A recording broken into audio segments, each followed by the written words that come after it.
എന്താണെങ്കിലും ഉപയോഗിക്കാം, no problem. അപ്പോൾ ഞാനിവിടെ കൊക്കക്കോള ഉപയോഗിക്കുന്നു. ഇനി ഒറ്റ കാര്യമുള്ളൂ, വളരെ സ്ലോലി ഇത് ഫുള്ള് നമുക്ക് ഈ കൊക്കക്കോള ഒഴിക്കുക.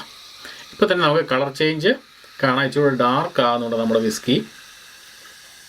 അത് കൊക്കക്കോളയുടെ കളർ കൂടെ ആകുമ്പോഴത്തേനാണ് അങ്ങനെ വരുന്നത്. ഓക്കെ,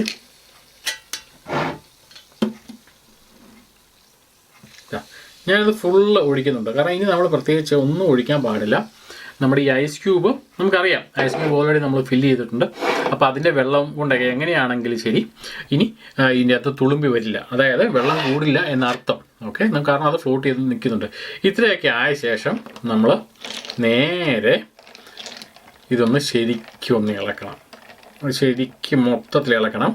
അതായത് നമ്മുടെ എല്ലാ സാധനങ്ങളും, നമ്മളുടെ ഇൻഗ്രീഡിയൻ്റ് എല്ലാം നല്ല ഒരു ഫ്ലേവറിലേക്ക് എത്താൻ വേണ്ടി ഇളക്കലും മസ്റ്റാണ്. ഓക്കെ, അപ്പോൾ